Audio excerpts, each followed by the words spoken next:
The most disturbing interrogation police ever recorded. Hi, everyone. It started with a bucket. A mother walked down to the basement and saw something so unthinkable she couldn't even describe it on the 911 call. When officers arrived, they froze. Inside that bucket was something no one ever expects to find in a quiet Wisconsin home. A severed human head. But this wasn't a horror movie. It was real. And the person responsible wasn't a stranger lurking in the dark. It was someone the victim had once trusted. What followed was a descent into madness, obsession, and a brutal act that stunned even seasoned investigators. This is the story of Shad Thyrion, the young man who never made it out of his own basement, and the woman who claimed she loved him too much not to kill him. Stay with us as we uncover one of the most disturbing true crime cases Wisconsin has ever seen. Dear friends, the first call came in just after 3 a.m. from a quiet street in Green Bay, Wisconsin. The voice on the line was shaken and unsure. A woman believed she had found something horrifying in her basement, but couldn't quite bring herself to believe it. Her son, Shad Thyrion, hadn't come home. The night before, he had been with his former girlfriend, Taylor Schabusiness. Now, the only trace of him left in the house was a black bucket, with something heavy beneath a blood-stained towel. When officers arrived, they didn't know what to expect, but as they pulled back the fabric, they froze. Inside the bucket was what appeared to be a severed human head. As one deputy muttered under his breath, "That's real, right?" The tone of the night shifted. This wasn't a prank. This wasn't a mistake. What they were dealing with was the beginning of one of the most shocking cases the state had ever seen. Shad Thyrion was just 24 years old. By all accounts, he was a kind and soft-spoken young man. His relationship with Taylor had ended long ago, but they had remained in contact. Taylor was known to struggle with substance use, particularly methamphetamine. On the night of the incident, the two were reportedly using together, smoking ice in the basement. At some point during the night, Taylor claimed things got playful. They used a chain as part of their encounter. But then, she said, she didn't stop pulling. During her initial interrogation, Taylor spoke with an unsettling calm. She admitted to wrapping the chain around Shad's neck and tightening it. According to her, it began as part of a shared fantasy, something they had experimented with before. But that night, she took it too far. She described the moment when his face turned purple, when he stopped breathing, when blood began to pool. But she never called for help. She never screamed. Instead, she told police that she played with his body and then cleaned up a little. The details became more disturbing with each minute of the interview. Taylor confessed to dismembering Shad using kitchen knives she found in the house. The tools weren't even sharp. She described how the bread knife worked surprisingly well. She spoke of struggling through the process, getting tired, even nodding off as she worked. But she didn't stop. She continued cutting, bagging, and scattering parts of Shad's body around the basement and the van she had arrived in. Officers later recovered multiple black trash bags containing body parts, along with bloody tools and household items soaked in evidence. Taylor had casually left everything behind, claiming she got lazy and didn't have time to move them. She even joked that she forgot the head and was disappointed because she wanted to take it with her. When asked if she knew Shaddy had passed, she answered that she did. She said she could hear his heartbeat stop. She said she saw him cough up blood. She noticed his body go limp.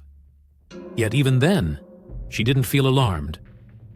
"Have you ever loved something so much you kill it?" she asked the detectives. "I cuddled him, then I killed him. That's just what happens with me." The detectives remained composed, but what they were hearing was almost surreal.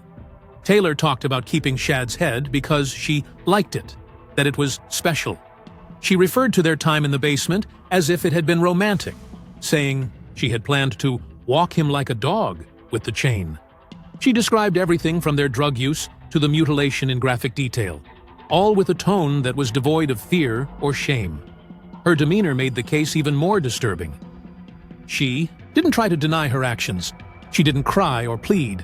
Instead, she gave step-by-step accounts of what she had done, how she placed the head in the bucket, how she tried to clean parts in the shower, how she played music while she worked. She even described placing a toy in Shad's mouth. And later, admitting to further acts with the body that led prosecutors to charge her with additional counts.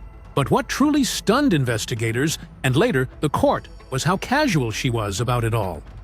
At one point, when asked what she did with the remaining body parts, she said, "They're in a blue tote. Or maybe some in Walmart bags. You'll find them." Even more chilling was the fact that she stayed at the home after the act. She didn't flee the scene. She didn't hide. She went upstairs, moved around the house, and at one point, reportedly interacted with Shad's mother, who had no idea that her son was lying dismembered just a floor below. After her arrest, Taylor was evaluated for her mental state. Her legal team attempted to argue that she was not fit to stand trial due to mental illness. However, after a thorough review, the court determined that she was competent. Her actions, though horrifying, were deliberate and conscious. The trial lasted 5 days. Jurors heard the 911 calls. They watched footage from Taylor's interrogation. They reviewed forensic evidence from the crime scene, blood patterns, DNA, the condition of the knives, and they listened to every word Taylor had spoken. Her own statements became the most damning evidence against her. The prosecution painted a picture of someone driven not just by drugs or delusion, but by a dark, violent impulse. The defense attempted to exclude some evidence, calling it too inflammatory. But the facts were impossible to ignore.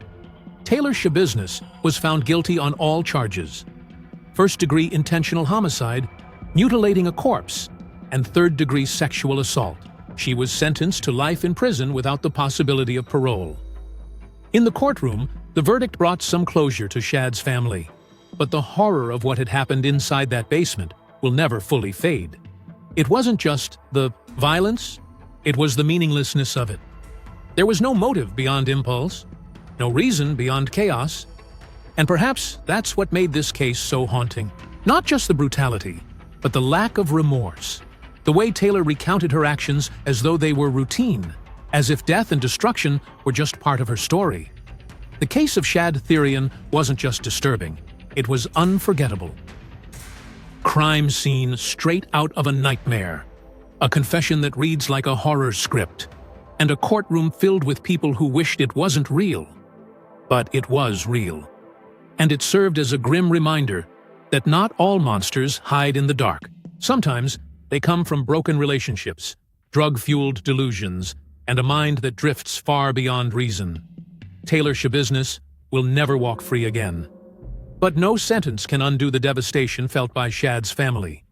The mother who found him, the friends who loved him, the life that was stolen far too soon. This wasn't just a crime. It was a tragedy that ripped through a community and left behind a question that still lingers. Could anything have stopped it? Thank you for watching.